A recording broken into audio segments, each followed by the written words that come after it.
or right stop. Collaborate and listen. Brexit is back with the brand new edition. No deal is the latest sensation. Because I made a mess of these negotiations. Should we be worried? I don't know, but I'm stockpiling food like there is no tomorrow. The DUP control a new world order. Why can't the EU? There won't be a hard border. Deadly at the negotiating table. Most definitely not. Weak and unstable. The Chequers plan was my last resort. But take reassurance from the blue and gold passport. People should listen to the message that I send them. No deal is better than a second referendum. Single market access. We can't solve it. Immigration, though, we can finally control it. No deal. Brexit.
Of Prime Minister is no easy job. There's various trips abroad, plenty of meetings to attend, and let's not forget those all-important speeches.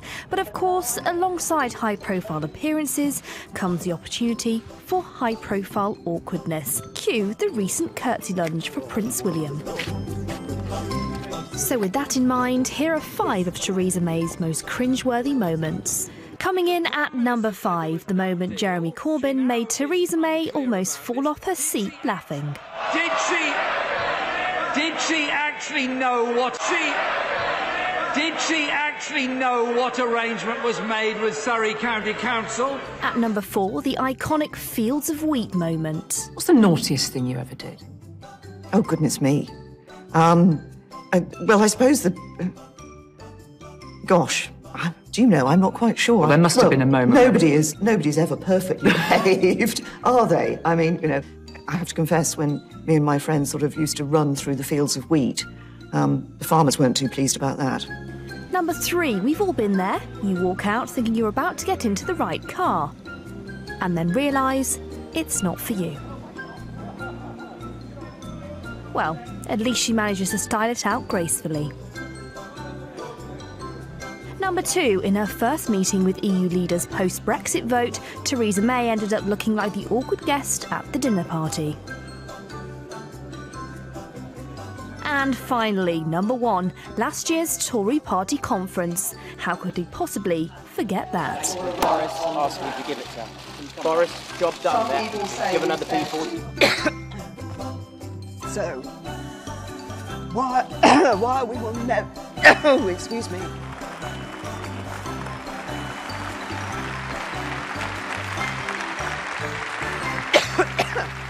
All its diversity, compassion and strength that was shared around the globe. I'll get that little piece of dandruff.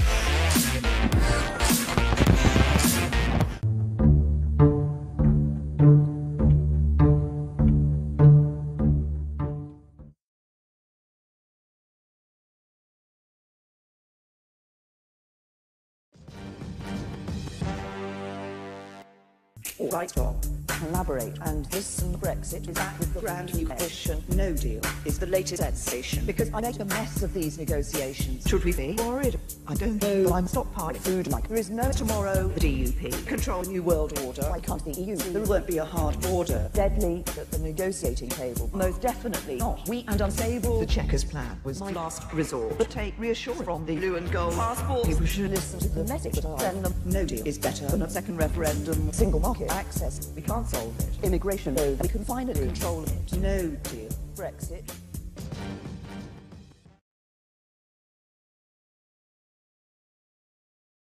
The poll that I think is most interesting today is the one that shows that as people look at the prospect of a hard, perhaps no-deal Brexit, then a majority of people in Scotland are actually saying they would choose the alternative of independence. Well, the latest poll comes after a 4-year period in which support for Scottish independence had remained stable at around 44%. Opinions have remained largely unchanged since the 2014 referendum, in which 55% voted against leaving the Union. Calls for another vote began after the UK chose to leave the EU in 2016. Scotland is strongly pro-EU and an overwhelming 62% of Scots voted against Brexit. Downing Street, meanwhile, has brushed aside suggestions that Brexit negotiations have failed. A spokesperson for Prime Minister Theresa May insisted that a serious plan is being carried out. James Dornan from the Scottish National Party says the British government is ignoring the interests of Scotland in the Brexit process. The people of Scotland voted to remain in the European Union, and I think that the way that our views have been discarded by Westminster, the arrogance that's coming out of the Westminster government and the ministers is quite shocking. And I think the people of Scotland are seeing that it's not just about Europe, it's the fact that Scotland's voice is not being heard on issues of crucial importance. The more that people realise that those that have driven us here have driven us through a mix of self-interest and a xenophobia that is frightening from senior politicians and their supporters, then I think that the people of Scotland will quite clearly see those figures of 47% grow to over 50%, and that's not including the don't knows, who I would expect to start to come to us as well. Clearly you oppose Theresa May's deal for Brexit and are opposing it loud and clear. Would you admit that that tactic increases the possibility of a no-deal hard Brexit, and is that a risk you're happy to take? Well, I don't think it increases the possibility of a no-deal hard Brexit. I mean, that possibility is there all the time. And in any deal, you have to be able and willing to walk away if the deal's not good enough. So to sort of give in to that fear is to say any deal will do, thank you very much. What's been proposed by the Prime Minister, and it appears agreed with the European Union, is a deal that has really taken away all the possible economic benefits of Brexit. The idea was that once we'd left the European Union, we could control our own laws and regulations and businesses. We could do deals with the United States. I mean, one of the things I'm talking to people about here is the possibility of future free trade deals. All of that will be off the table if we accept this deal. And frankly, that's not tolerable. It's worth taking a small risk, a small but manageable risk of no deal in order to achieve a better deal, and I'm sure we can do that. And you've mentioned, of course, you've been having meetings in Washington today. So what changes would you like to make to the deal? Is there time left to do that, given that, of course, you had 2 years as Brexit Secretary to strike the deal that you want? So what deal have you come up with in the short space of time left? It's pretty much the same deal that I wanted the Prime Minister to pursue in March and June, when we ended up differing on the strategy. And that is a free trade deal, rather like the one the European Union struck with Canada a year or so ago, but improved with other precedents that they've used. They've done a deal with South Korea, which has got good arrangements for the motor industry. They've done a deal with New Zealand, which has got good agricultural arrangements. So we could take the precedents of all those deals and present those to the European Union. On their side, I mean, that's good for them because it protects their industries just as much as ours, protects more in fact. But also it allows us to give them the 39 billion that they need to make their books balance. So there are a lot of reasons for them to agree to this. But the last thing I'd say in terms of time, I've said since the beginning, I actually was saying 2 years ago, the time that matters in this negotiation is the last few months. It's always been with the European Union, they hold off and hold off and hold off and only really start negotiating properly in the last few months as the clock ticks out. Very often European deals are done in the last day, the last hour, even in the last minute of the time available, and I expect that to happen here too.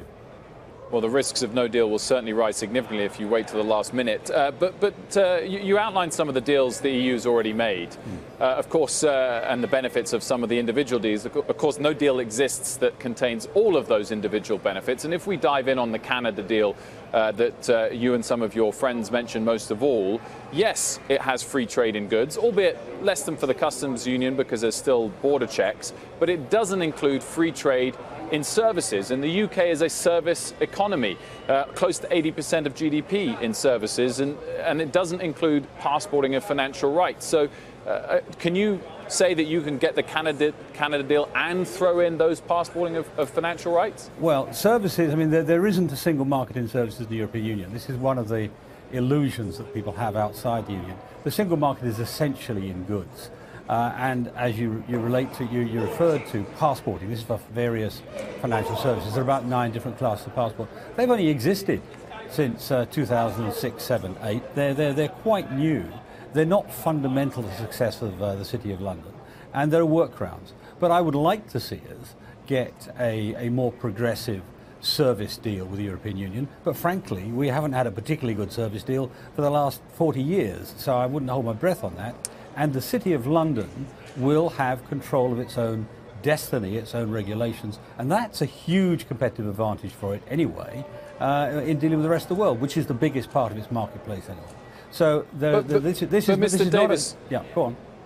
With respect, I mean, RBS shares fell 13% this week, Lloyd's fell 9%, Barclays fell 6%. Barclays, the least volatile of those, is down 25% since its peak in March this year. They're all down sharply since their pre-Brexit one-year average. They're all down since the result of the 2017 election. They're all down over the last 12 months. So the market is very much disagreeing with your tone on financial services. Well, the market doesn't know the end result yet. I mean, with the greatest of respect, we don't make our policies off the back of 1 or 2 day movements in the market, no matter how big. Well, it's not 1 or 2 days at all. It's pretty much every time frame that you could address in relation to Brexit. No, but even so, they don't know what the outcome will be yet.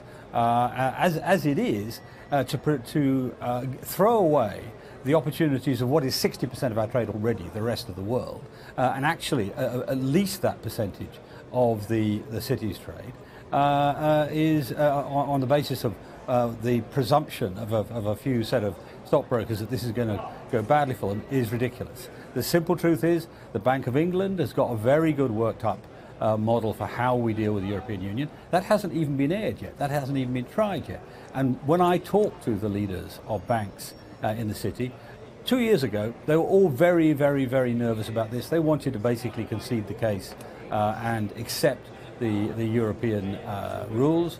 Now, most of them say to me, actually, we don't want to be rule takers. We want to decide our own rules because that gives us a big competitive advantage in the rest of the world. And the other thing which we just put to one side on this, people have put to one side on this, is the question of financial stability and propriety.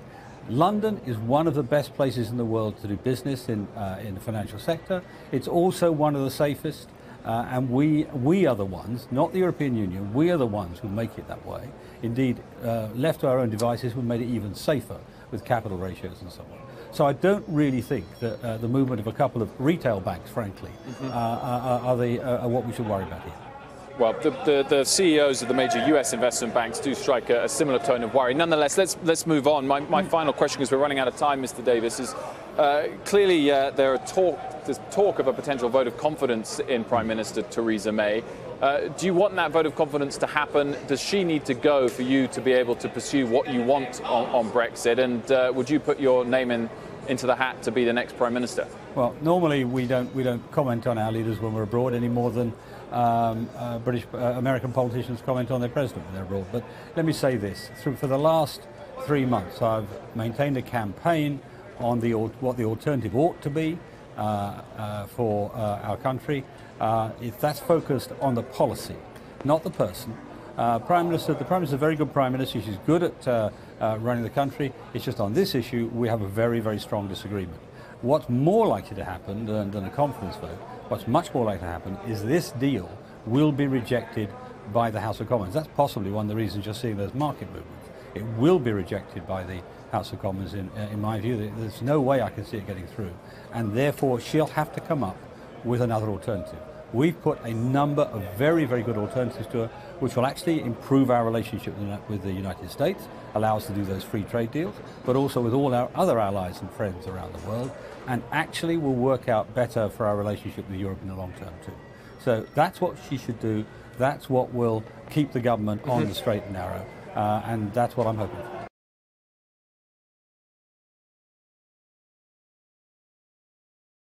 Before being brought back to BMW's hands. Britain's opposition Labour leader says his party would vote against Prime Minister Theresa May's draft Brexit divorce bill if it comes to Parliament. Jeremy Corbyn said that a second Brexit referendum might be an option in the future, but not today. We would say we'll vote against this deal because it doesn't meet our tests. We do not believe it serves the interests of this country. Therefore, the government would have to go back to the EU and renegotiate rapidly. Scotland's First Minister Nicola Sturgeon called on Parliament to reject the bill, saying MPs wouldn't know what they would be voting for. More fundamentally, there is no clarity whatsoever about the future relationship between the UK and the EU. So the House of Commons is going to be asked to effectively endorse a blindfold Brexit. I think it would be a mistake and deeply irresponsible for the House of Commons to endorse that. Since unveiling her draft divorce deal, May has been thrust into crisis by the resignation of several ministers and the threat of a leadership challenge. She insists the plan is the only viable option for the country.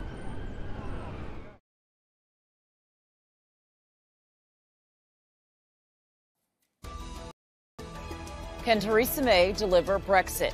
Britain's Prime Minister is fighting to save her job and convince the nation to back her divorce deal with the EU. And what if there is no deal? This is Inside Story.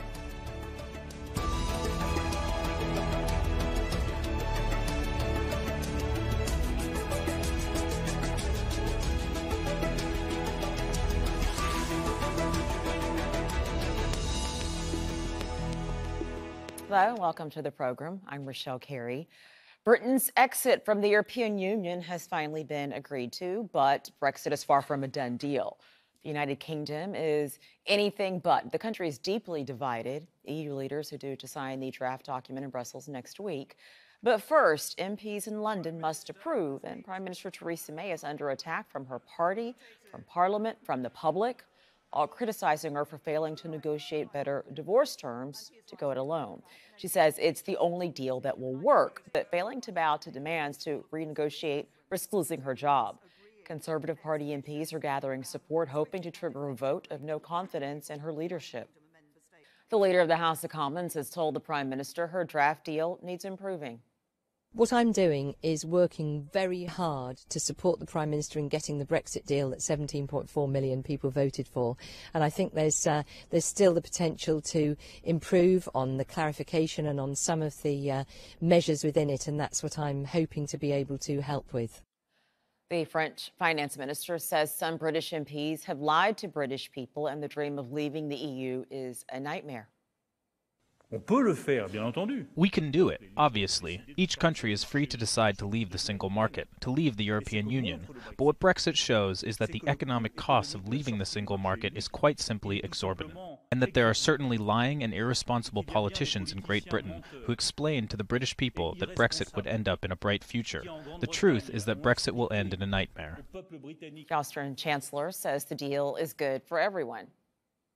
It's a good deal for both sides. Nobody was tricked into it, but this deal prevents a hard Brexit. It helps us in Europe, but it helps Britain even more. A hard Brexit would hurt Great Britain much more. I sincerely hope that there will be some necessary support in the British Parliament.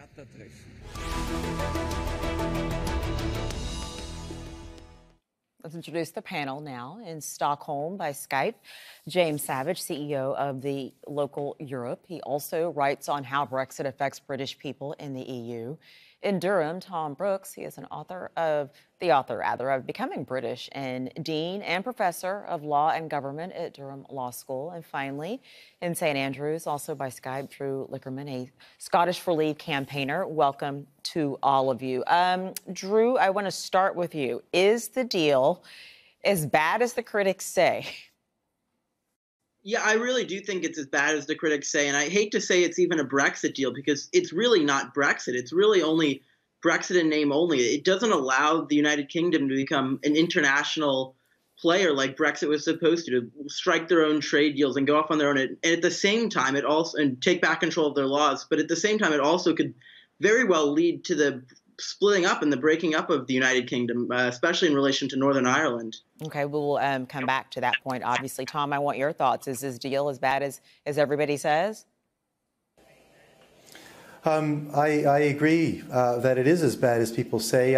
About 2 years ago, I came out and said that when the Prime Minister was saying Brexit means Brexit, but wasn't much substance behind it, I thought that there wouldn't be any genuine Brexit at all, at least not in the plans that we would see. And part of me is pleased to see that that's come true. Another part of me is very disappointed to see what's before us.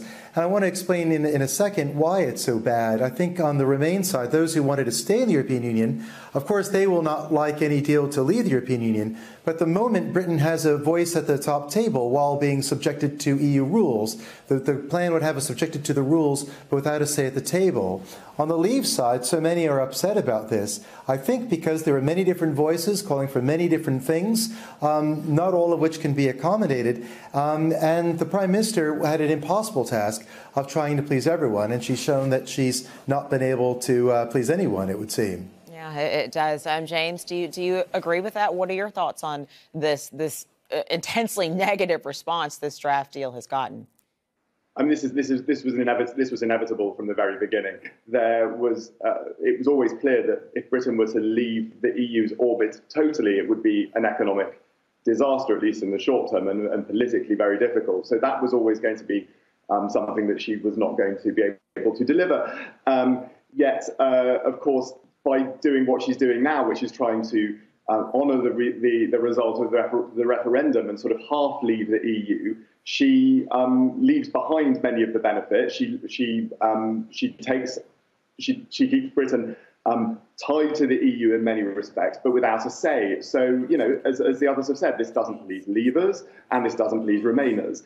I suppose her strategy really has been to disappoint both sides equally and make them sufficiently afraid of the alternatives, that is, crashing out without a deal for the Remainers and staying in the EU for the Leavers, to push this through Parliament. But it's looking very hard for her.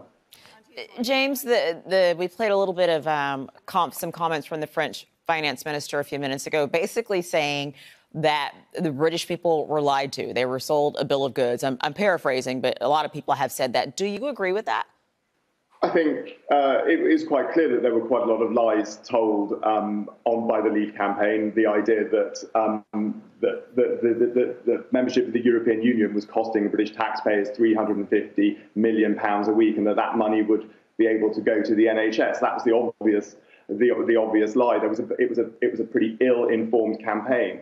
And now we're seeing that there's been quite significant evidence put forward now, thanks to the journalist Carol Cadwallader on The Guardian, who's uncovered significant evidence of wrongdoing on the part of the Leave campaign, and particularly the Leave.eu unofficial Leave campaign that was very prominent during the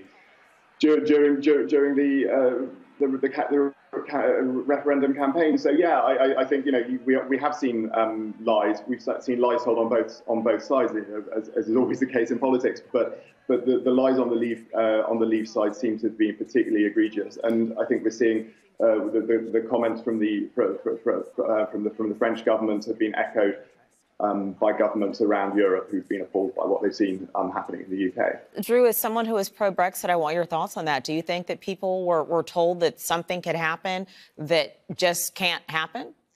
Absolutely not. I think the reason why we're not seeing a Brexit like all these campaigners promised is because we have to remember none of these people that campaigned for Brexit supported Brexit. None of them have had a big say in the government. None of them have been negotiating the deal. This Brexit deal has been negotiated by people who supported remaining in the European Union. It's all the people who all the government leaders who are civil servants who have been in charge of negotiating and selling this deal to the public.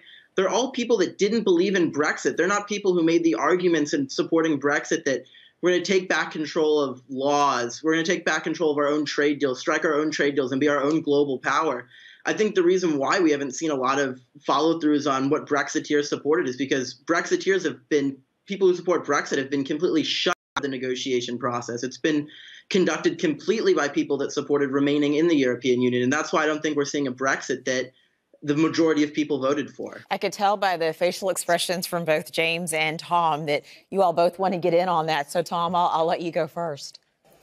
Well, I would respectfully disagree entirely with that. Within hours of the referendum result, Nigel Farage, a very prominent campaigner for leaving, dropped out of politics. He quit altogether. It wasn't going to have anything to do with actually delivering the Brexit he'd been campaigning for about a quarter of a century.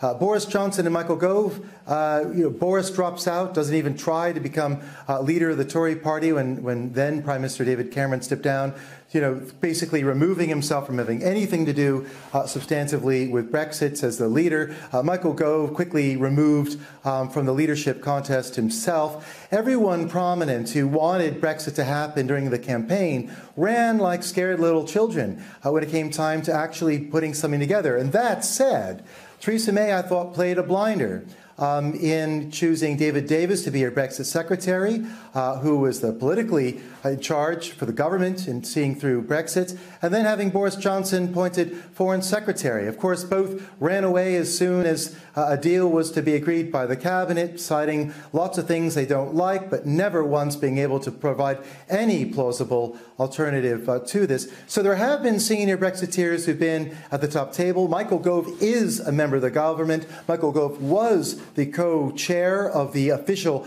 Vote Leave campaign. So it's not like the Brexiteers had nothing to do with it and were away. A lot of them ran away. A lot of them chose not to be part of this. And I think that there is a lot of responsibility on them for failing to deliver on the promises that they made. In terms of lying, I think that there was mistruths on both sides. And I think that there's a wider issue around campaign finance rules that were violated and the need for some further criminal investigation there. But I think that that main point about, well, the deal isn't so good and we'll go blame a civil servant, it falls flat on its face. James, what about that? Where are the people that feel very strongly about Brexit?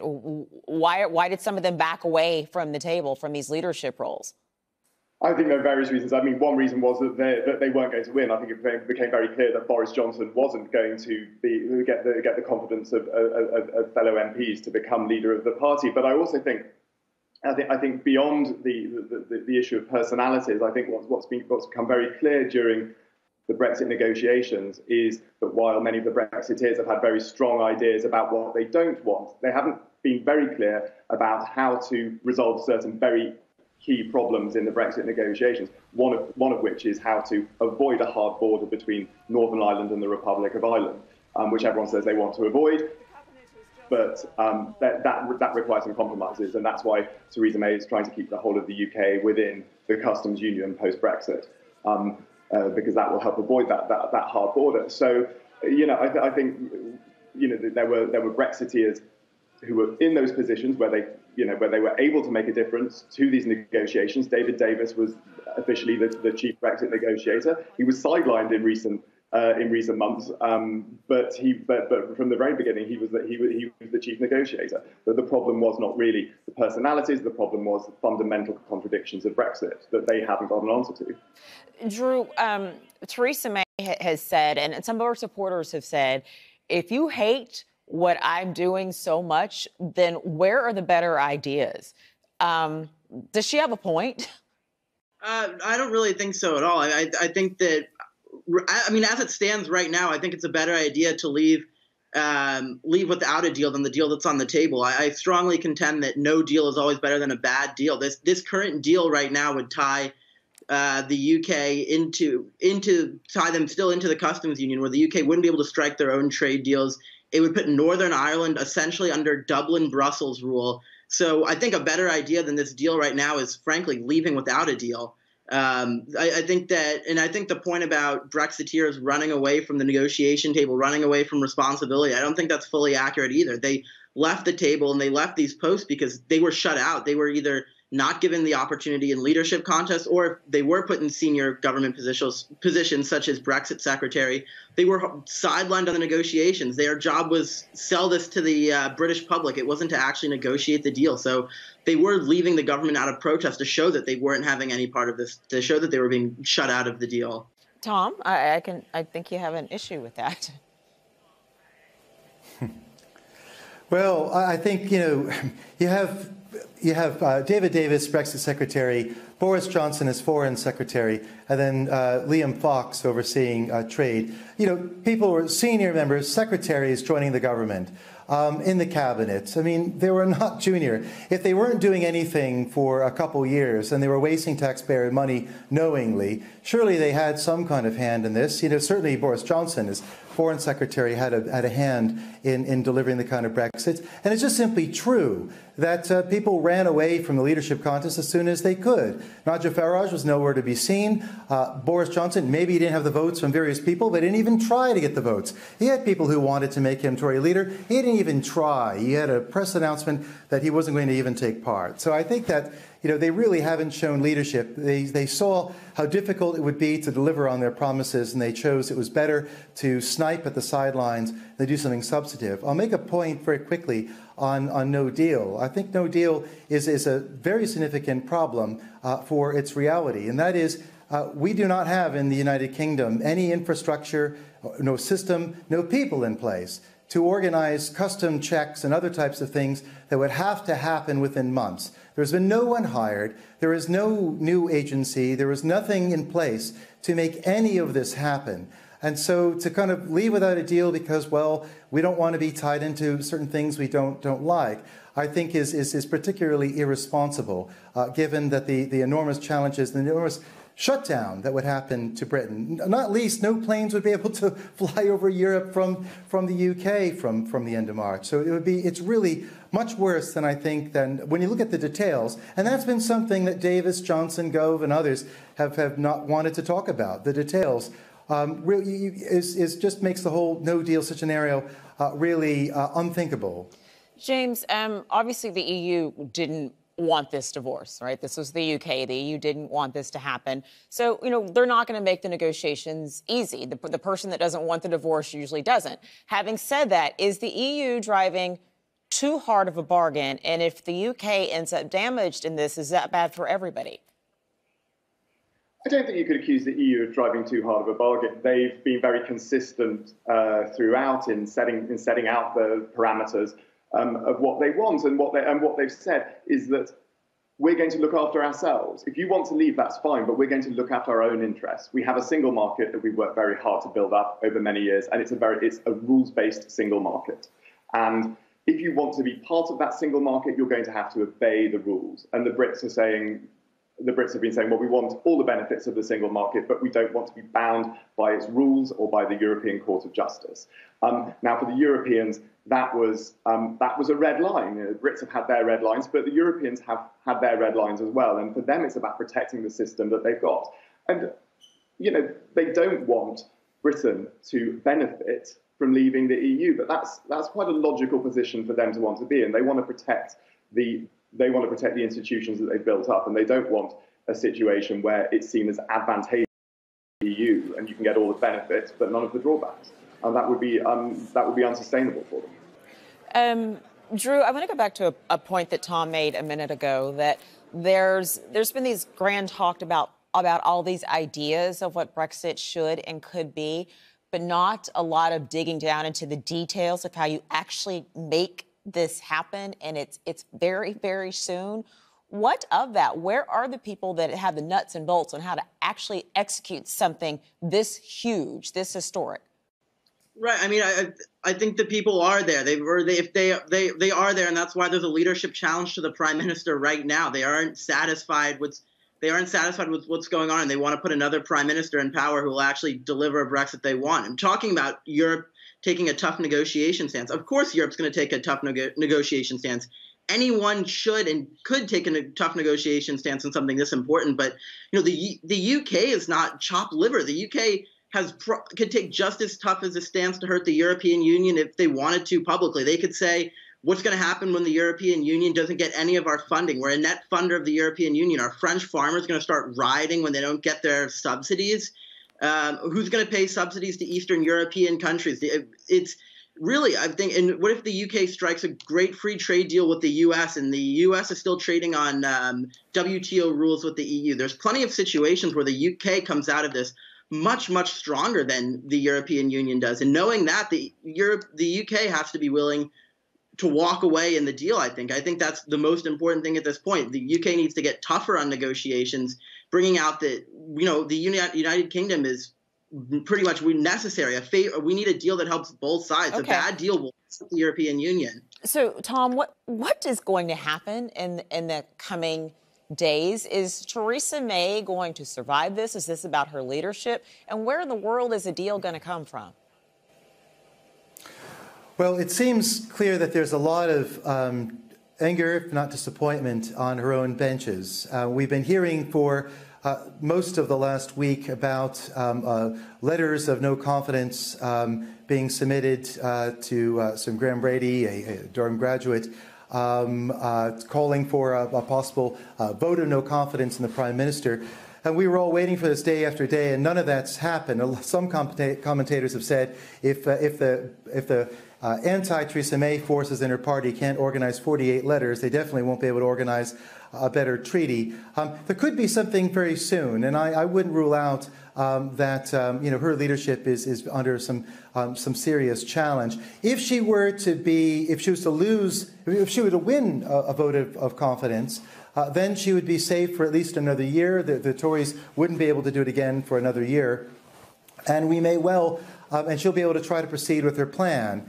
But win or lose the no confidence vote, I think that there's just not votes for the current plan, and that no deal seems, unless there's some other change, the more likely outcome, because she's in a minority government. Her MPs are not a majority. She relies on the DUP party in Northern Ireland to get anything through, unless she can get some extra votes from opposition parties.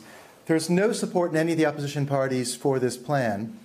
There's a significant minority of her own party against this, and the DUP has vowed against this. Mm-hmm. So she's going to surely lose a vote on this bill, and it seems that she's going to move ahead with that. So there's then no deal. I would not rule out, if she were to succeed in staying as Prime Minister, which I think none of us have any certainty about, I think it could be likely she could lose this confidence vote. Okay. This deal is going to fail, and if it does, I suspect Parliament is going to go for another referendum. Jane, wow, okay. So a two-part question then to you, James. Do you think that this draft deal will go down in flames? And do you think there really could be another referendum? Absolutely, to both questions. I mean, if you look at the parliamentary arithmetic, it's very, very, very hard for her to get this deal through. One shouldn't rule it out. She's had some very tricky situations before in Parliament, and she's managed to pull through. But yeah, I think that it's very likely that a combination of her own arch Brexiteers and basically Remainers in the rest of the House will vote this deal down. But if that happens, it's pretty clear also that there is not a majority in the House of Commons for a no-deal situation. I think most MPs, most mainstream MPs, are afraid of no deal. And then a second referendum becomes a way out for those MPs.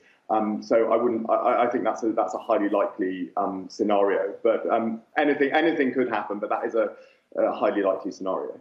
Okay, Drew, same question to you, the final question. Do you think that this will go to another referendum? Do you think that a deal will be reached?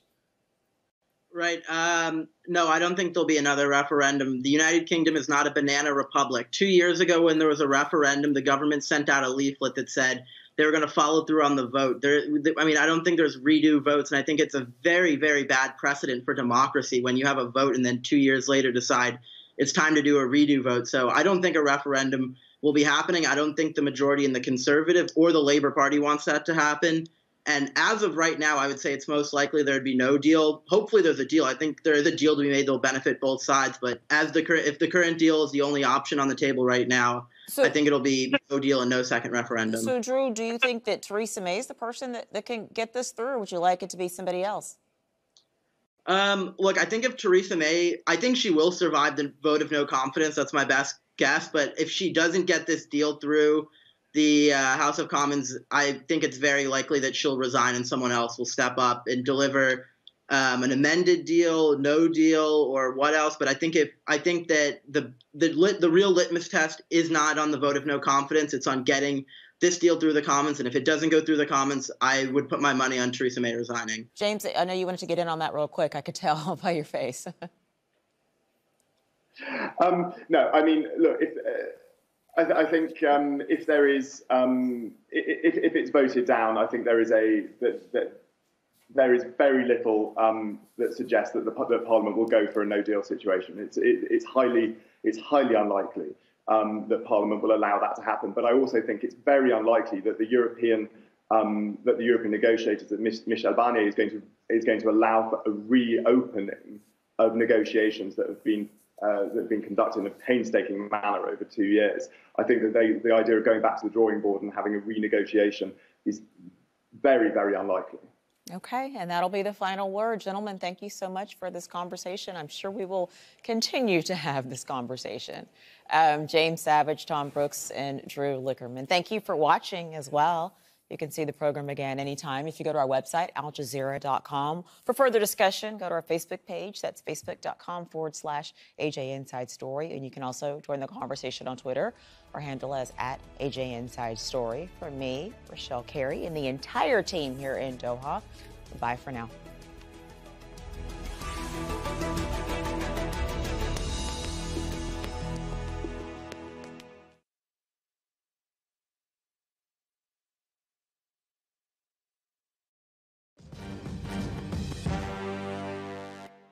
All right, Dom. Collaborate. And this Brexit is back with the brand new edition. No deal is the latest sensation. Because I made a mess of these negotiations. Should we be worried? I don't know, but I'm stockpiling food like there is no tomorrow. The DUP control a new world order. Why can't the EU? There won't be a hard border. Deadly at the negotiating table. Most definitely not. Weak and unstable. The Chequers plan was my last resort. But take reassurance from the blue and gold passport. People should listen to the message that I send them. No deal is better than a second referendum. Single market access. We can't solve it. Immigration, though, we can finally control it. No deal. Brexit.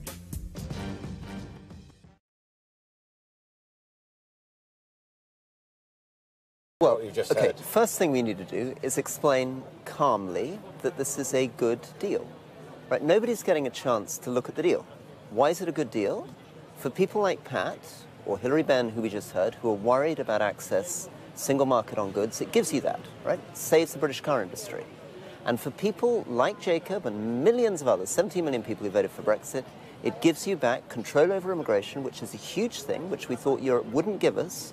Many Europeans feel this deal's too good because we've got single market access, we've got immigration, and it gives you out of the common agricultural policy, it gives you out of all the other European federal projects, and it stops you paying billions of pounds a year to the European Union. These are big things. But we would become a vassal state, wouldn't we? We would be taking the rules from the European Union without having any say in how they're made, which we have at the present moment. So with the greatest respect, this term vassal state is the sort of pompous language we're getting out of people who are producing medieval fantasies. What's a vassal? And a vassal is a medieval slave. Well, we'd be a servant of the EU without any say in the rules governing us. Okay, so in a temporary backstop arrangement, we would have to accept their regulations on the industrial goods we sold them.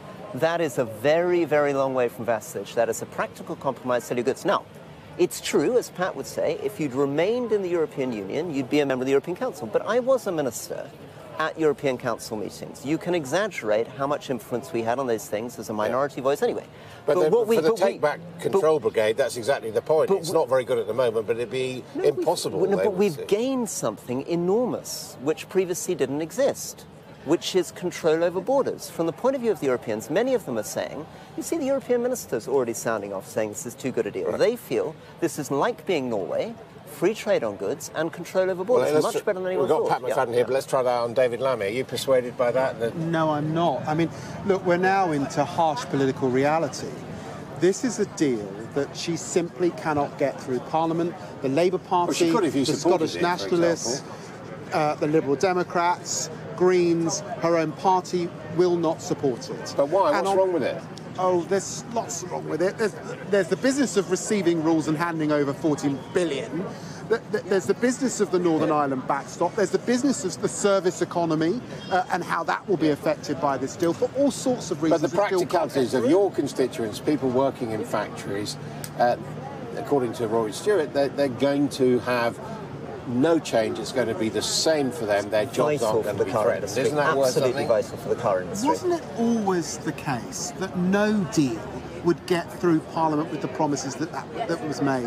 That is why politics in this country, in a sense, is stuck. And the only way forward is going to be a general election, or I think a people's vote on this deal, no deal, or remaining within the European Union. Can I try to come in on this? So this is really interesting. But basically, David and Pat are very interested in the possibility of a referendum and rejoining the European Union. Now, that's the big dividing line here.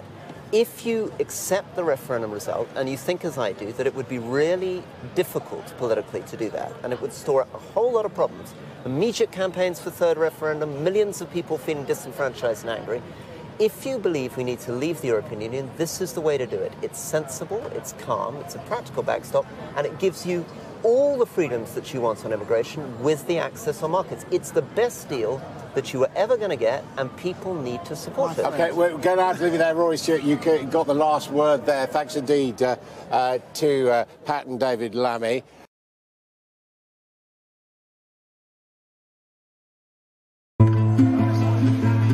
Britain's Conservative Party is heading into a long, dark night of the soul. The problem is, it's taking the country with it. In the space of 3 days, Theresa May brought back a Brexit deal, saw the pound rise as she took it through Cabinet, and fall as ministers resigned in protest once the details emerged. Where does this leave Theresa May?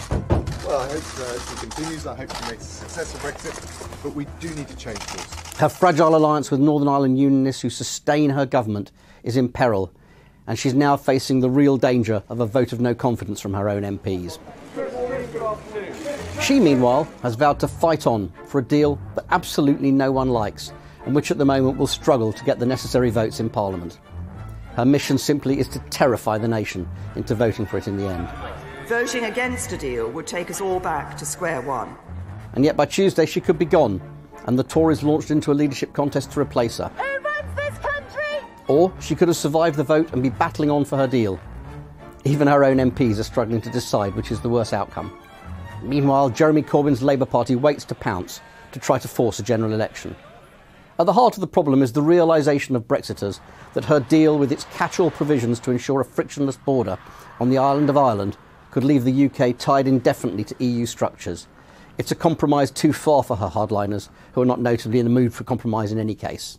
Ironically, the Conservative Party likes to think of itself as the natural party of government. Its leaders fancifully refer to it as the most successful political force in the history of democracy, the party of Peel and Disraeli, Thatcher and Churchill. But today, with the nation facing its most serious political crisis in modern memory, the Conservatives look more like an anarchist fringe, and the only thing keeping them in power is the sense that the Labour alternative looks no better. But whatever happens to Mrs May, the fundamentals of this situation are unchanged. With Brussels seemingly unwilling to reopen negotiations, the choices in front of any leader are basically this deal, with maybe minor modifications, no deal or no Brexit. And if no deal is looming, many MPs believe the Commons will vote to rerun the referendum rather than crash out of the EU with no deal. Campaigners for a second referendum have long said that the country will not accept the need to vote again until the cliff edge looms. Well, the cliff edge has never been closer, which, all things considered, is quite an achievement for the natural party of government.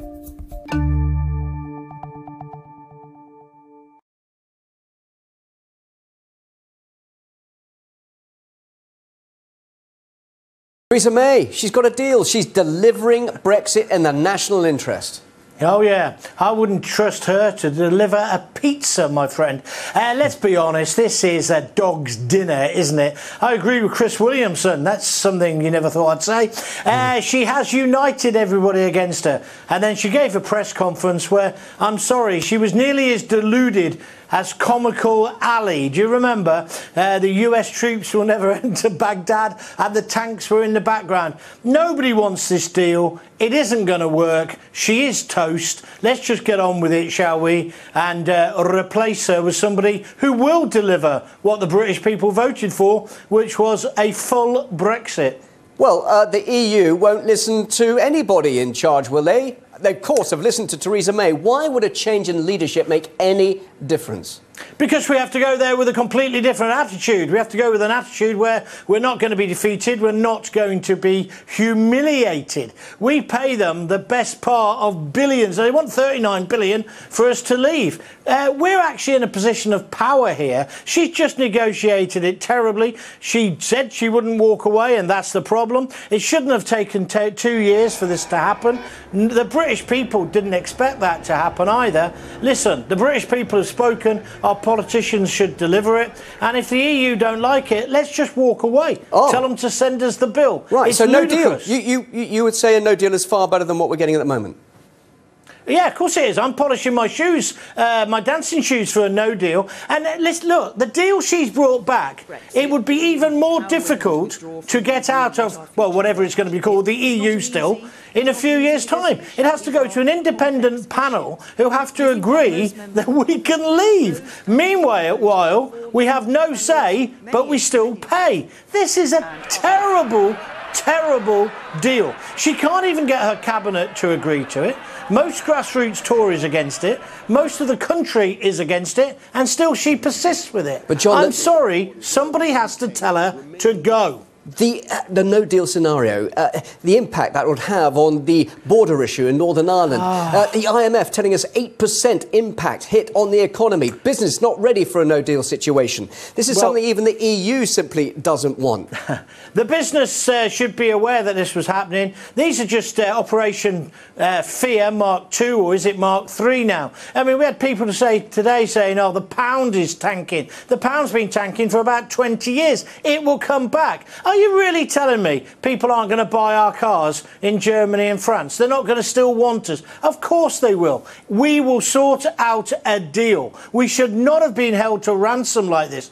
The fundamental problem is Theresa May said Brexit must mean Brexit, but to her core, like a stick of Blackpool rock, she is a Remainer. And that's where we've gone wrong. I mean, she's lost two Brexit secretaries now. I mean, Dominic Raab going today. I mean, that's a major blow. And we've had 8 resignations so far. Right, OK. 16 letters. I fully expect tomorrow there will be enough for a leadership challenge, and I think some more ministers will go overnight. Careful what you wish for. A leadership challenge could lead then to a general election and a Labour government. Is that what you want, John? No, I don't want a general election. I certainly don't want a Labour government. I think what will happen is there'll be a coronation. I think it'll be either Boris or David Davis as an interim leader, therefore Prime Minister.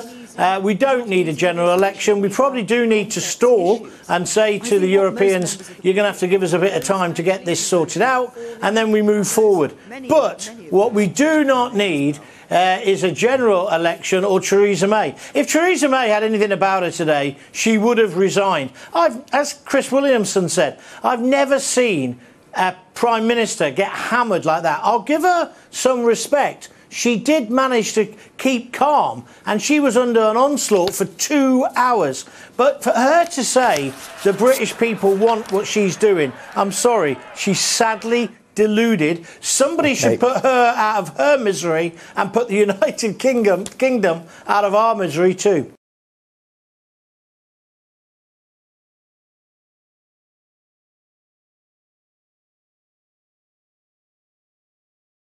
Lord O'Donis, when you look at this Brexit deal, it definitely helps to lock the UK into a customs union. This is what the EU always wanted. If you're pro-Brexit, why would you sign up to this? Well, what we're actually moving into is a no man's land. We'd have a thing called an implementation period, which locks us into the existing single market and the customs union for a period. We still don't know the details, but it looks as if it will be 3 years. And then everything is up for grabs after 3 years. And it's very clear to me and those of us who want a referendum that the right thing to do is to put that, because Theresa May's now got her deal, to put that proposal to the people and say, hey, look at this. You've got no idea what's going to be happening to the country in 3 years' time. Your jobs, your income, your whole future's at stake. Isn't the best thing to do now you can see these terms? And by the way, we're paying £40 billion for this. Isn't the best thing to do to stay in the EU and do that democratically with a people's vote?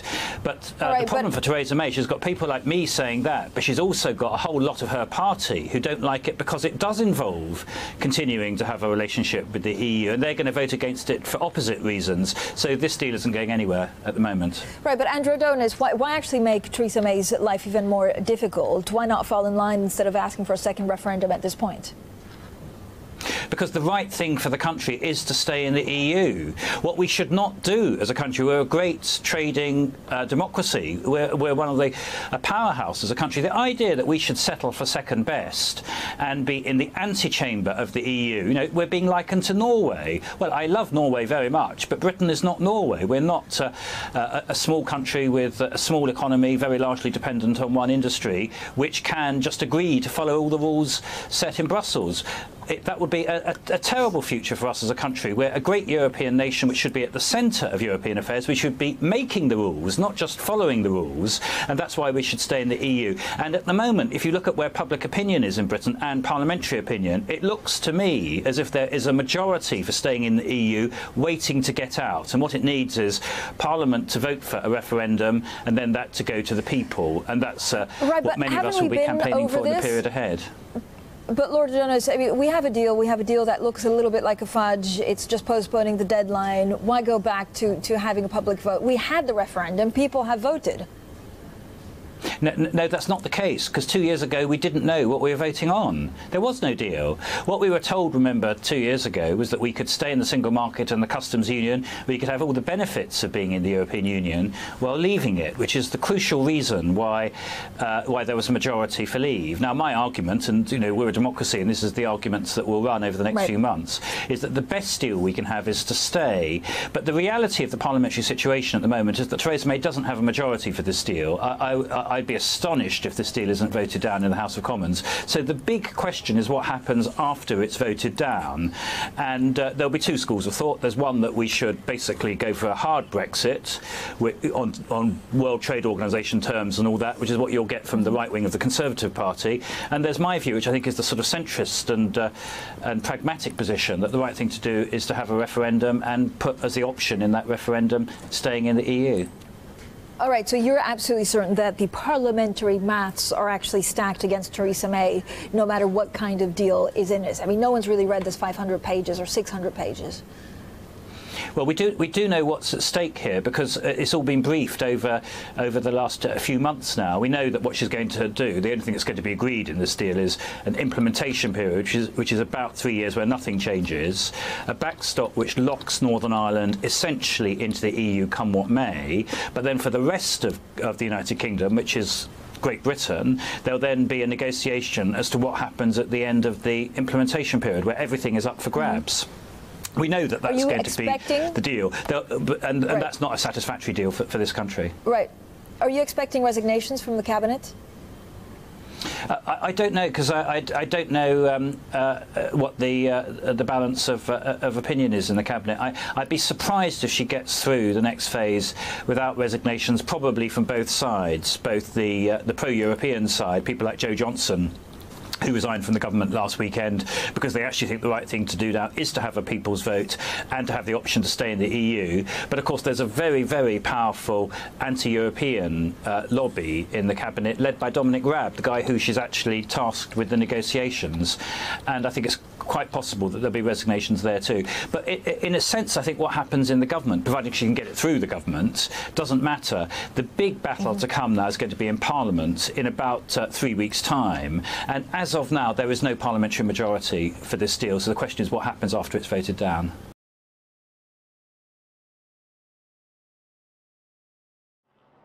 After 19 torturous months, Theresa May has finally landed her Brexit deal. And what kind of deal is it? A good deal or a bad deal?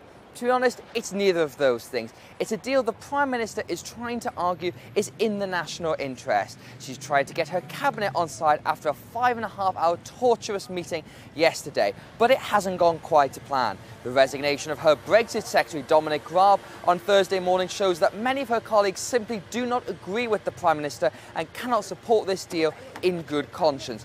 The question now is how many more agree with Mr Raab. In the Conservative Party, there are dozens of MPs who are unhappy with the Prime Minister's direction and may now move in a leadership challenge against her. The same could be true for other cabinet ministers such as Esther McVey, Penny Mordaunt and Andrea Leadsom, who are also unhappy at the state of these negotiations.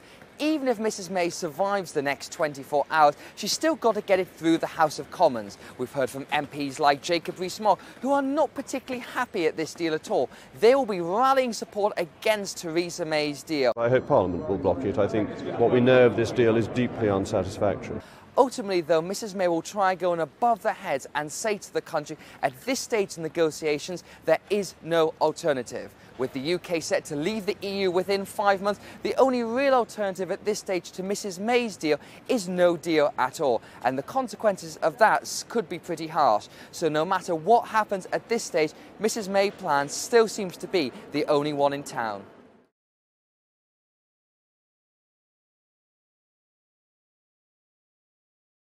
Nathan, a bit of a delay in our connection here, but we'll do our best.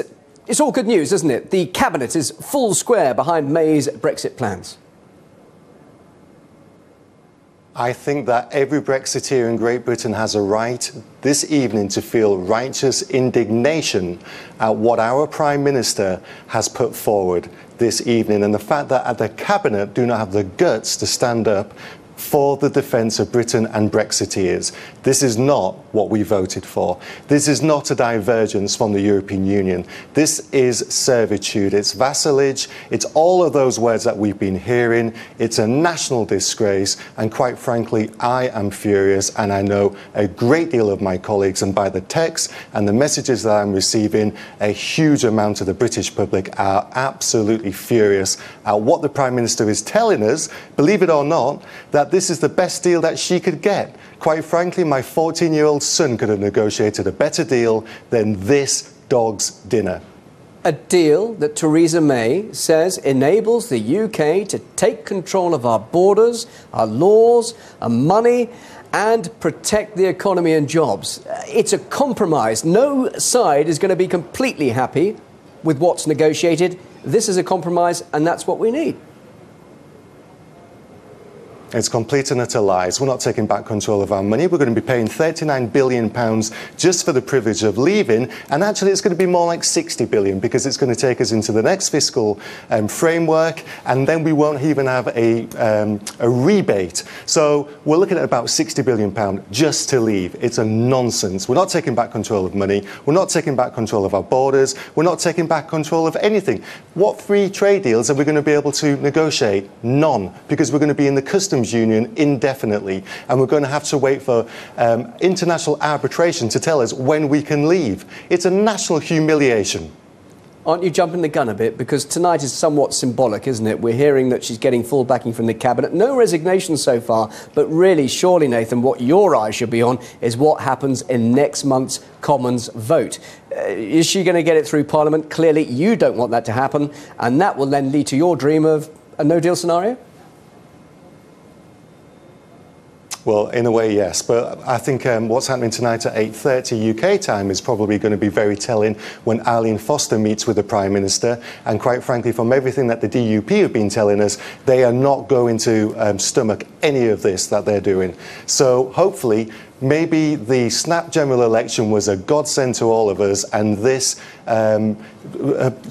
government, which basically is relying on the DUP to get it through things, the DUP have now got the opportunity to save Brexit and to save our nation's face in all of this. And leaving without a deal, what is wrong with that? Nobody has ever been able to tell me what's wrong with that. Yes, big business are arguing against it because they want the easy, cushy life. But we do not negotiate Brexit around big business. Big business negotiates their business strategy around what the British people decided, and they said we leave, and we leave fully. We leave the customs union, we leave the single market, we stop paying them money, and we keep our fisheries, which again is something that we are surrendering as we did in 1973. It's Heath government all over again. I'm telling you now, the people will not stomach this.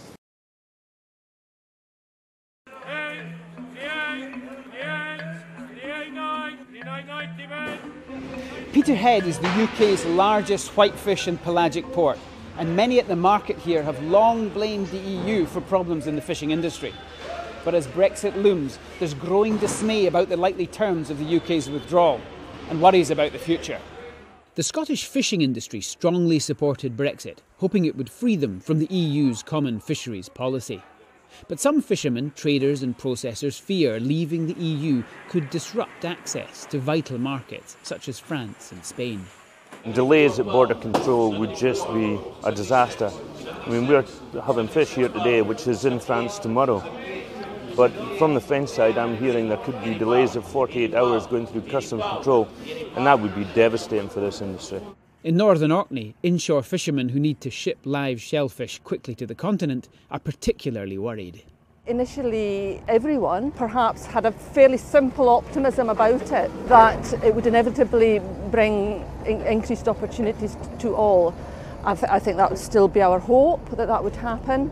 But as time has gone past, I would say there's probably increasing concern about what could happen. And a realisation that it is a lot more complicated than people maybe initially thought. In Peterhead, some in the fishing sector already feel betrayed. We trusted these politicians. They came here over the last couple of years on the fish market. We've had a new fish market built with a lot of hope from the trawlermen, from the merchants, the processors, and there's no confidence at all. We don't have any confidence in the government at all. I mean, as I say, going back 15, 18 months ago, all looked good, what they were telling us. It seemed to be everything was going to go well. And now, no, there's no confidence whatsoever. I voted to leave, but I think now, with the uncertainty around it, I probably would make a different decision if there was a second referendum or if the choice was reversed.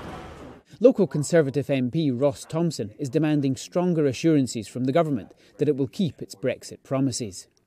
He says support for the fishing sector was central to Tory victories last year in a raft of Scottish coastal constituencies that kept Theresa May in power and Labour in opposition. Actually, there's coastal communities right across the UK that would be impacted by this. So if the UK government doesn't hold true to the commitments we've had so far, and if we don't deliver what the fishing industry are looking for, which is full sovereignty over our waters, then you can quite simply kiss goodbye to any future Conservative government. And we would have Jeremy Corbyn in number 10. Even some fishermen who think the government is treating them like a bargaining chip in EU talks still believe Brexit will be worth it in the end. I think we should continue with Brexit. It won't be as good as we'd like, but if we can get things up and running, hopefully it won't be my lifetime, but in some time in the future, the sons and things, it'll get better for the Scottish fleet. It's not all bad news in Scottish fishing. Catches in key species have revived in recent years and the sector's international reputation is rising. But without greater clarity on future ties with the EU, Brexit worries will surely only grow.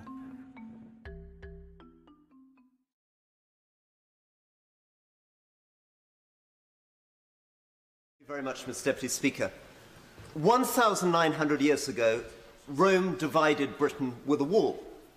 It's an island whose natural boundaries are the sea. And this wall split families, split tribes.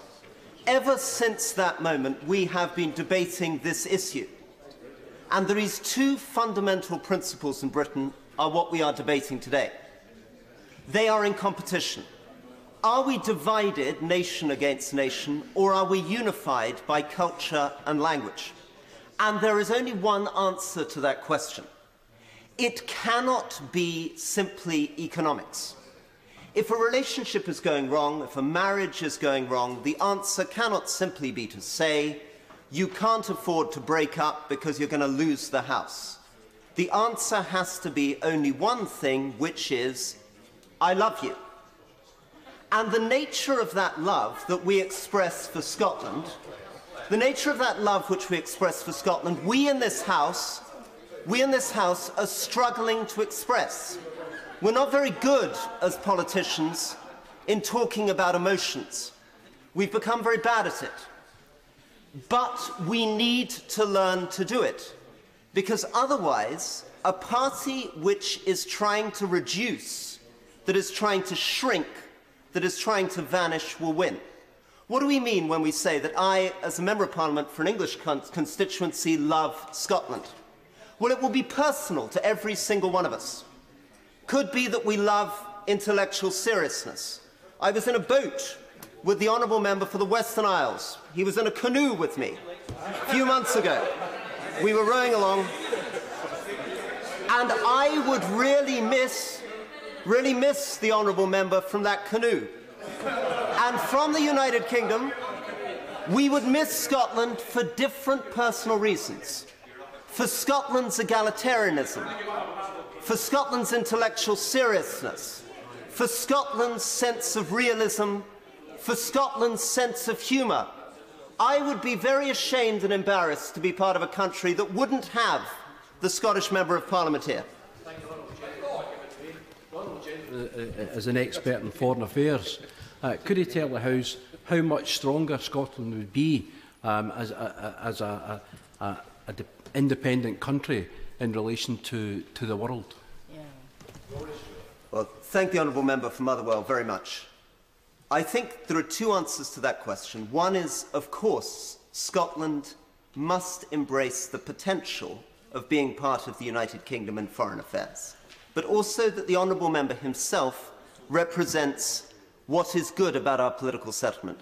The fact that the Honourable Member sits on the Foreign Affairs Committee, that there is a Scottish voice on that committee, raising again and again Scottish issues, forcing us in this chamber to focus on Scottish issues when we think about foreign policy, is something that we will deeply, deeply miss and lack. There is, of course, a great appeal to Scottish nationalism. We all feel it. We all feel it in our gut. And we feel it for this reason. The world is bewildering. People are angry. 85% of people in this country feel politics is broken. 87% of people feel society is broken. Our voters feel Westminster is out of touch. They feel their lives have never been so complicated. These are real things that we have to acknowledge and accept. But the answer to those problems is not to get smaller. When we face in our everyday lives complexity, when we face things that are bewildering, when we feel angry, when we feel disappointed, the answer is not to get smaller and shut the door and pretend that we can shut those things out. The answer is to expand. So in the very brief time remaining, 3 suggestions on what lessons we need to take from Scottish nationalism.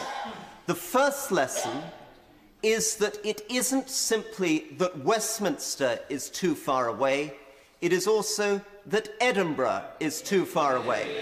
That the answer to the problems of our communities is to represent the issues of Argyll separately to the issues of Perthshire, to the issues of the borders. They are not the same issues. One of the great weaknesses in England, in Ireland, in Wales and in Scotland is the lack of real localism.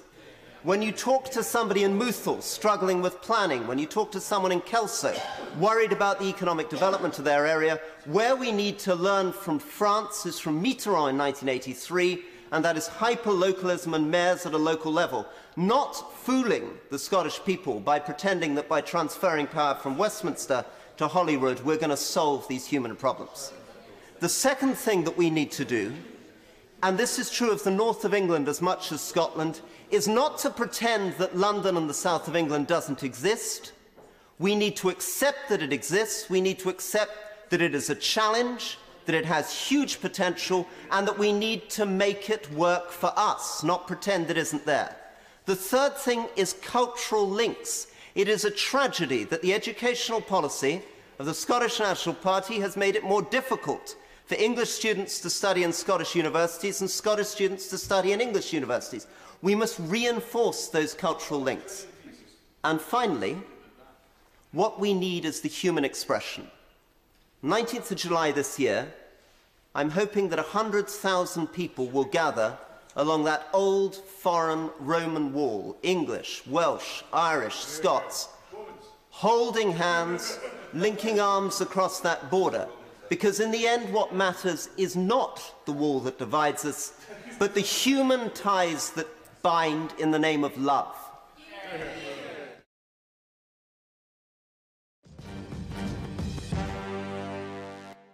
All right, stop. Collaborate. And listen, Brexit is back with the brand new edition. No deal is the latest sensation. Because I made a mess of these negotiations. Should we be worried? I don't know, but I'm stockpiling food like there is no tomorrow. The DUP control new world order. Why can't the EU? There won't be a hard border. Deadly at the negotiating table. Most definitely not. Weak and unstable. The Chequers plan was my last resort. But take reassurance from the blue and gold passport. People should listen to the message that I send them. No deal is better than a second referendum. Single market access. We can't solve it. Immigration, though, we can finally control it. No deal. Brexit. You got this, sister. You were super, super close. Right in the kisser. Show that knight who's boss.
Well, I grew up in a Scotland where the decisions about our future are taken by the people who care most about Scotland, the people who live here.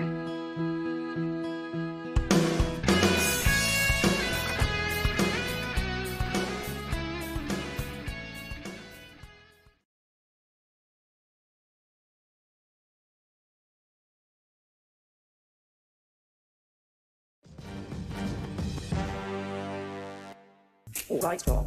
Collaborate. And listen, Brexit is back with the grand new edition. No deal is the latest sensation. Because I made a mess of these negotiations. Should we be worried?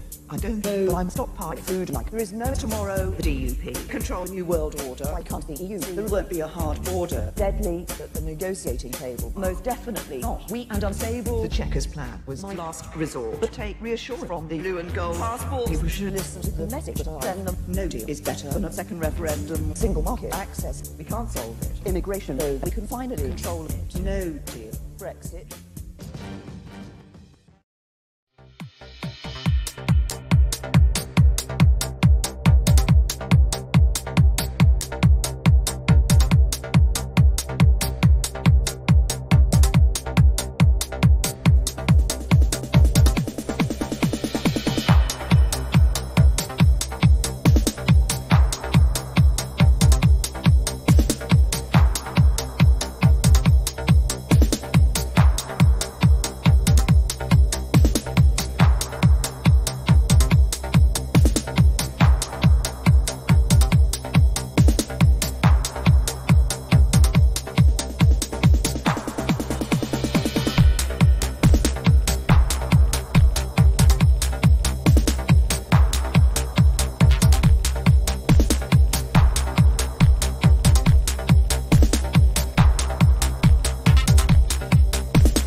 Winds and lightning bolts and rain that filled the streets. The fog rolled in as thick as smoke and thunder shook the ground.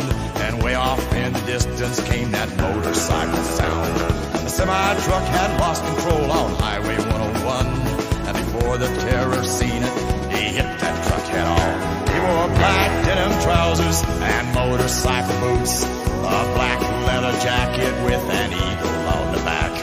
He had a hopped up Harley that took off like a gun, and he was called the terror of Highway 101. He wore black denim trousers and motorcycle boots, a black leather jacket with an eagle on the back.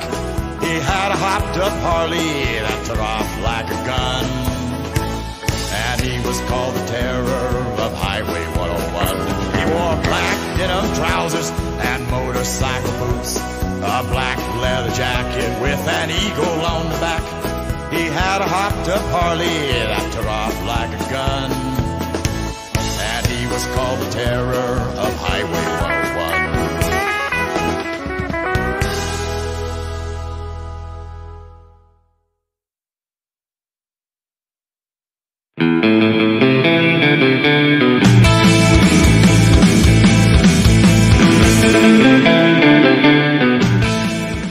Next we have Redneck Surfers, Fire.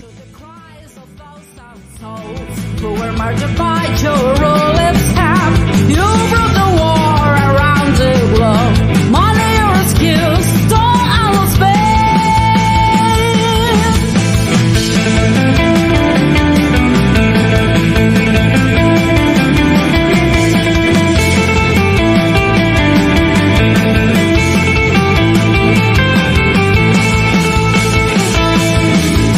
All you girls heading in off the black.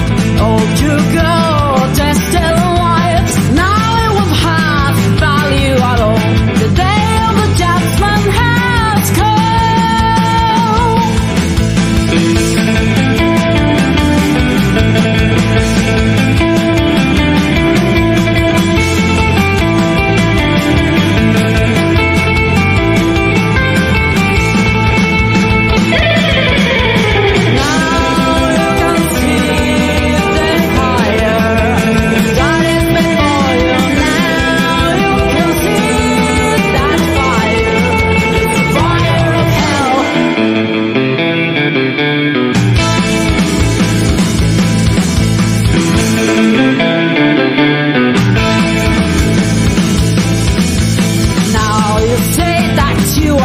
sorry that you didn't want to go rivers of tears, but you cannot decide the death. Your sentence will be burned again and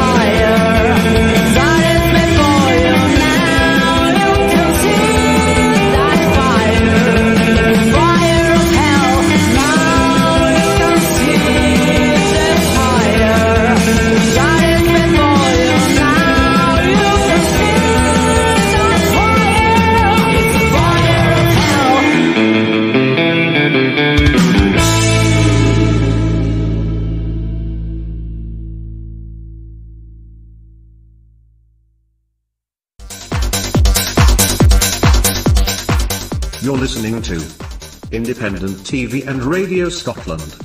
Channel Radio ICE.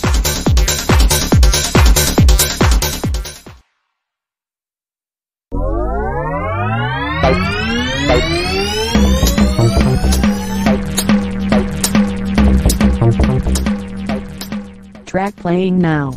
Rudy Roger, Whomper.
Next up is Fresh Body Shop, Godstown.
Thanks for coming over last night.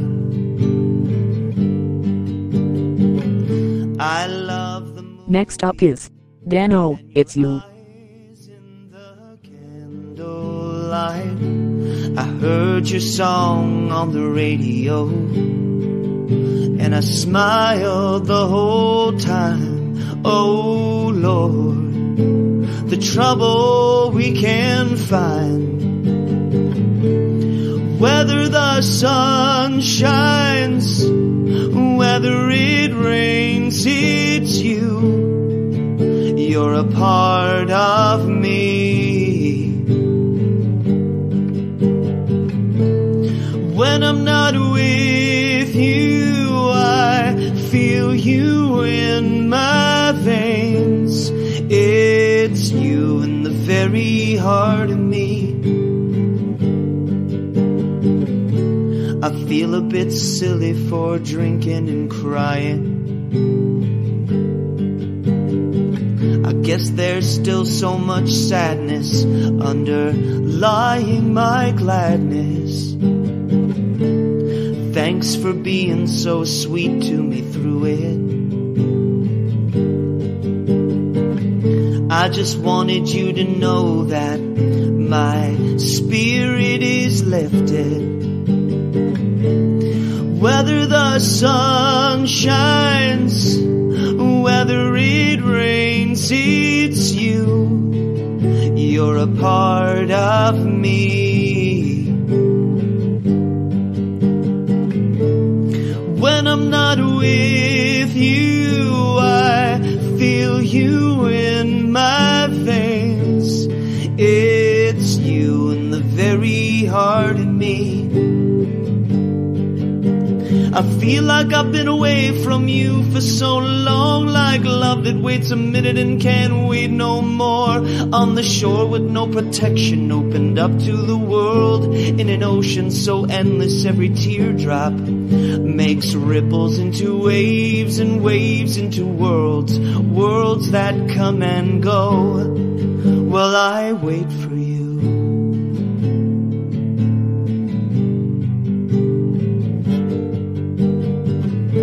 I really loved waking up with you today.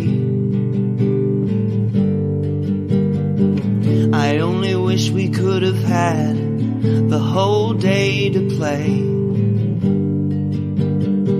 It's just a shame we couldn't sleep in together, all tangled up and safe from the snowy weather. Whether the sun shines, whether it rains, it's you. You're a part of me. When I'm not with you, I feel you in my veins. It's you in the very heart of me. It's you. You're a part of me. It's you.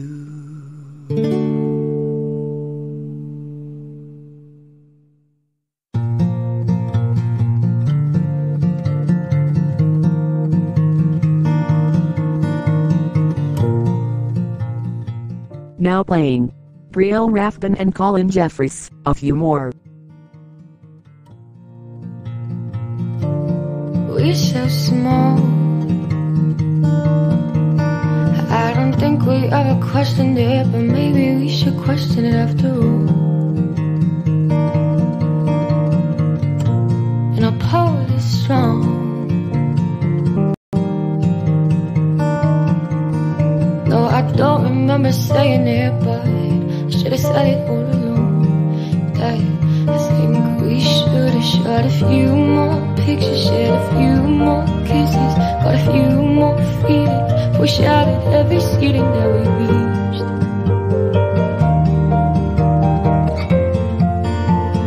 I think I'm asking you to leave.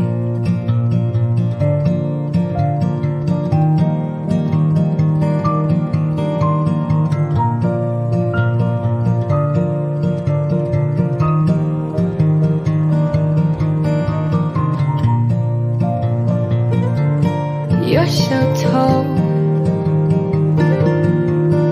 and with one more glance across the room, and when you hold my hand, so help me, I will fall.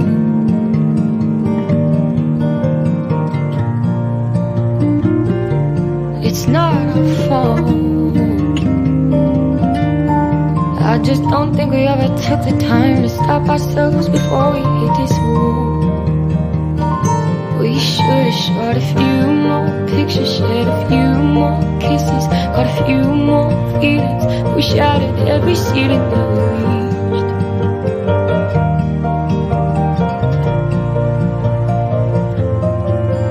Shot a few more pictures, shared a few more kisses, got a few more feelings, we shattered every ceiling that we reached.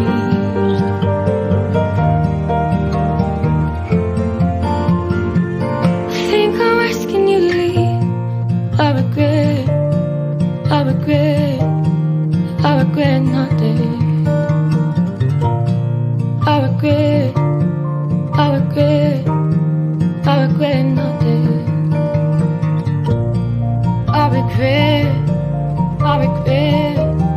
I regret nothing, no nothing. I regret nothing. But I wish for just a few more pictures, a few more kisses, a few more feelings. We shattered every ceiling that we reached. I really think that this is best, but it doesn't make it easier for me.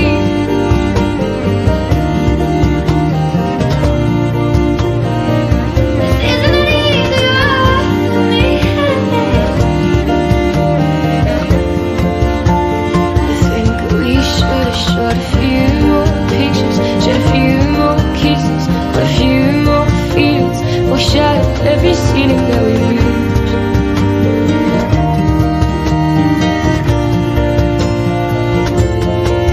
Shot a few more pictures, shed a few more kisses, got a few more feelings, we shatter every ceiling that we've used.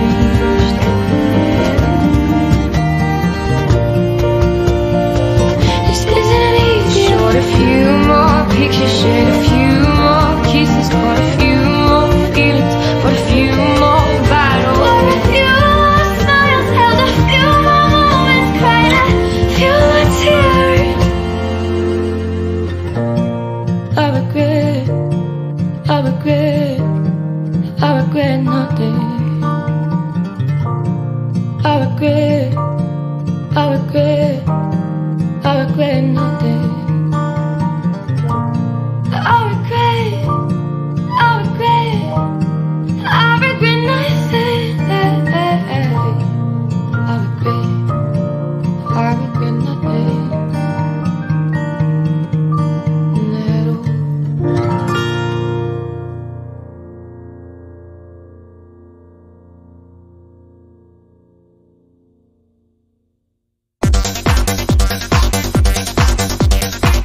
Coolest radio station in the world, Radio Ice, from Independent TV and Radio Scotland.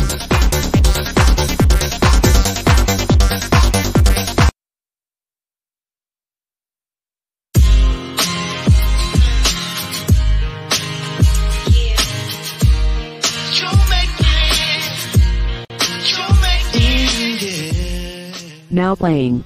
Orion James, Perfect. Yeah, I nearly lost my mind, trying to figure out a way to make you understand. I can go on another day, baby, I was wrong, been confused and led astray. Just give me one more chance, cause I can't take what's happening. If you ever loved someone, tried to take it back but the damage is done. Thought of losing you makes me feel so sad. I'm gonna sleep when it feels this bad.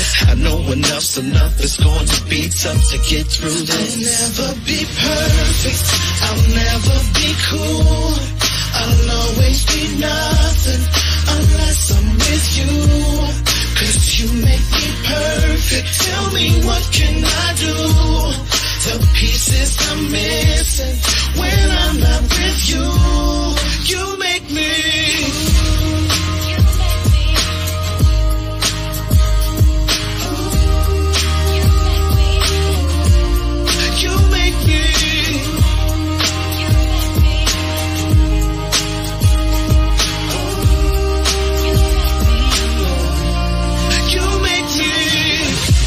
I know that I deserve it, but have you really lost our faith? You know inside that we're worth it. There's so much left for us to say. Baby, I was lost, or maybe I was just afraid. Could you please forgive me and hold me in your arms again? If you ever loved someone, try to take it back, but the damage is done. Oh yeah, thought of losing you makes me feel so sad. I'm gonna sleep when it feels this bad.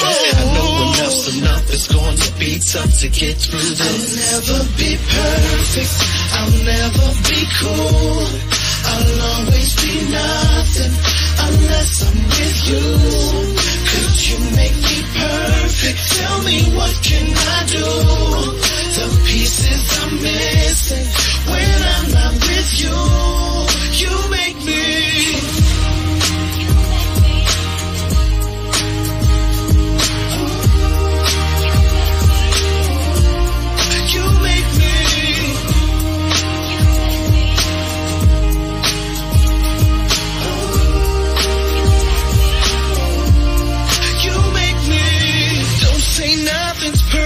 Cause it isn't true.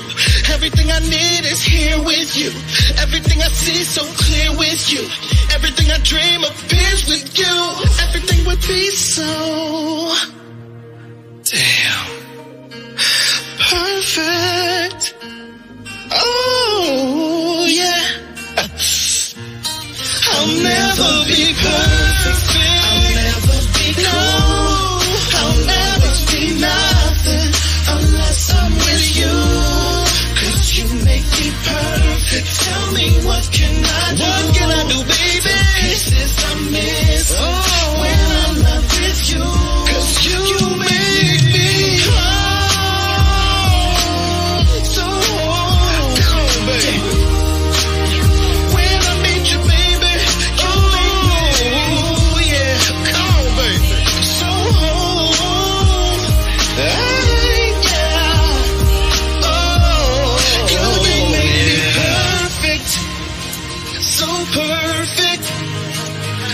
perfect.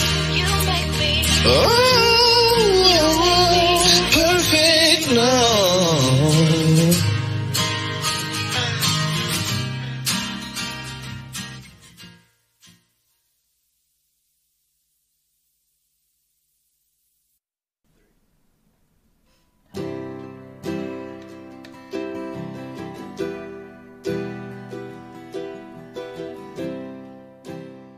Track playing now. Marion Call and Molly Lewis, Space Weird Thing. Top spaceman. Ground control to top spaceman. Take your small food rocks and put your head safe on. Ground control to top spaceman. 10 less 1. 10 less 2. Start the numbers down, big fires on. 5. 4. Check the start thing and may God's love be with you. 1. Up go.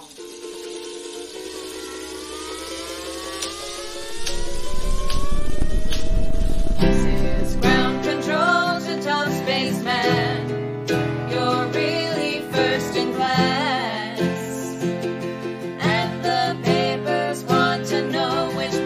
Shirts you wear. Now it's time to leave the space house since you're there.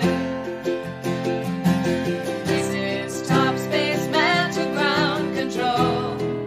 I'm stepping through the door, and I'm relaxing in the air, and it's weird, and the stars look very different.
That was definitely an e-ticket. Roger that, Sally.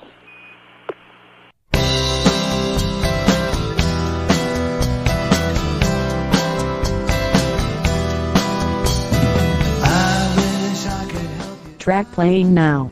Jeff Hurley, Anything Can Happen. I can't seem to find the words to make it alright. Miscommunication seems to dominate the day.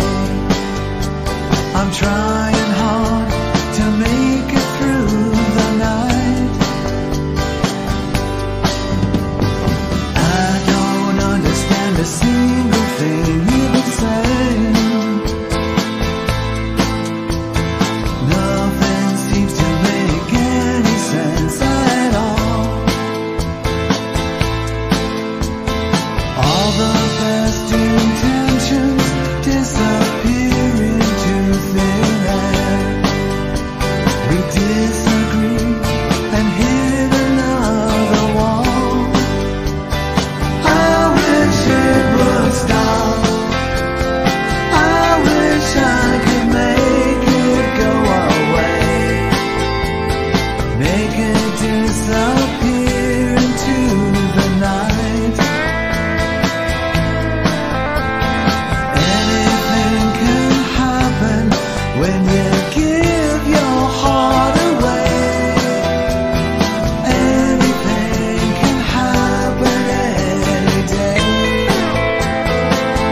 Track playing now.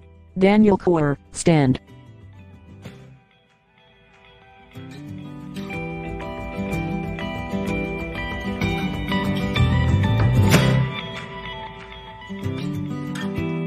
The road it goes ever on, they say.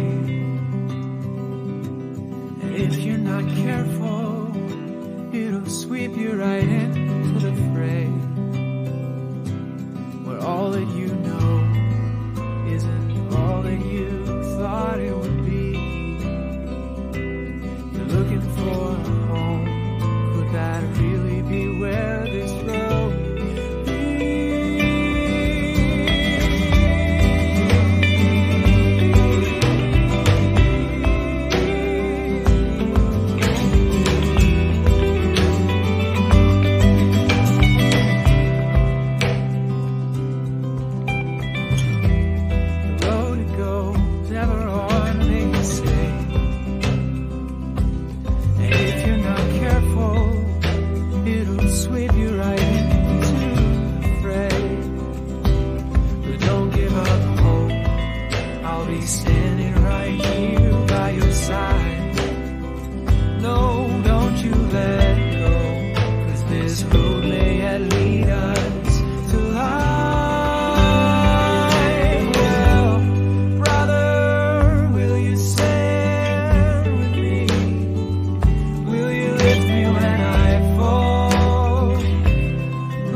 You're listening to Independent TV and Radio Scotland, Channel Radio Ice.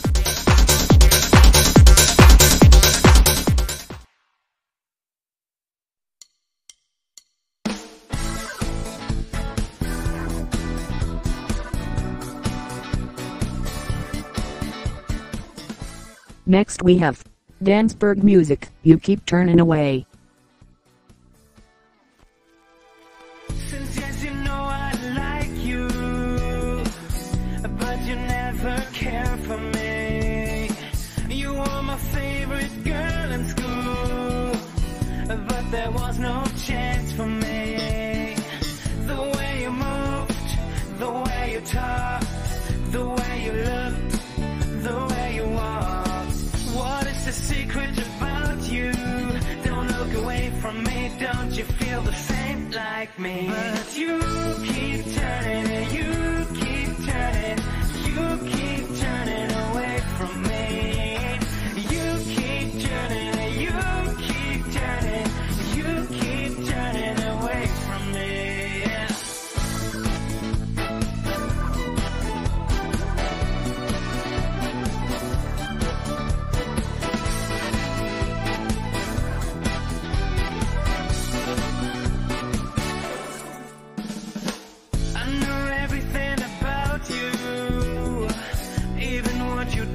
After school every day, sometimes I try to impress you, but you're always gone away.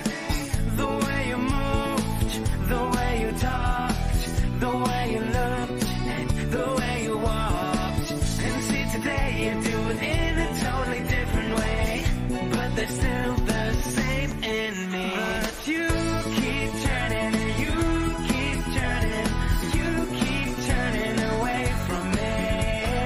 You keep turning, you keep turning, you keep turning away from me.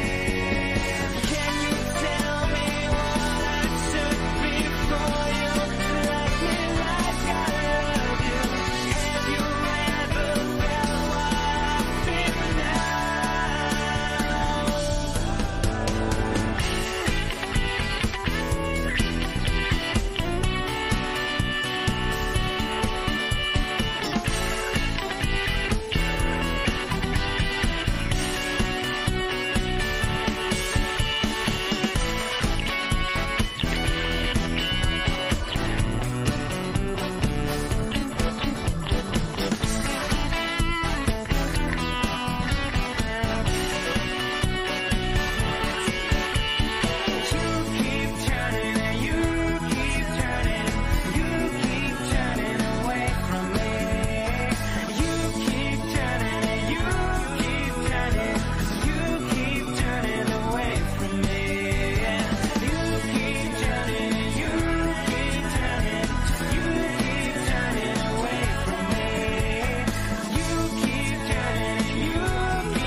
Next up is We Is Sure Dedicated, Marty.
your collar, they have the power. Well, I know what it takes, Lord, I know what it takes. You've been arrested, pinched and molested. Well, I know what's in store, I know what's in store. There's a sail on party favors, and you're that pinata, but I'll hit the bottle instead.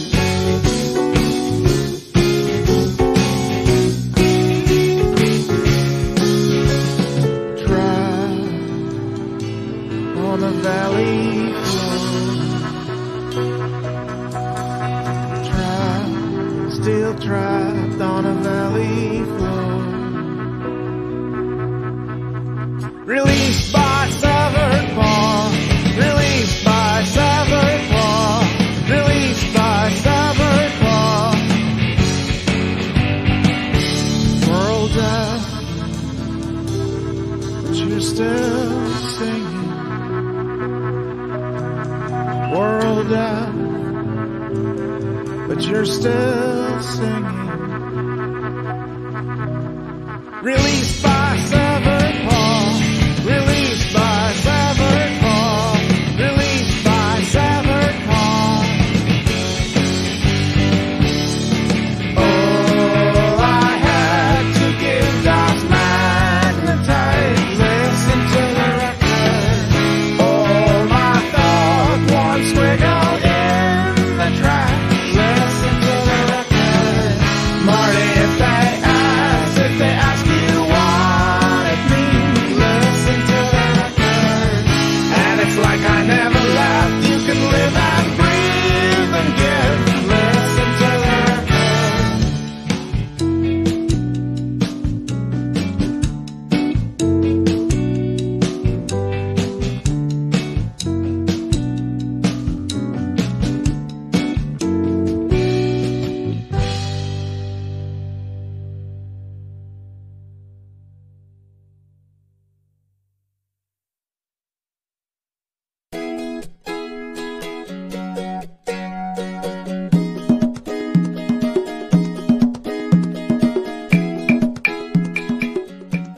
Playing now.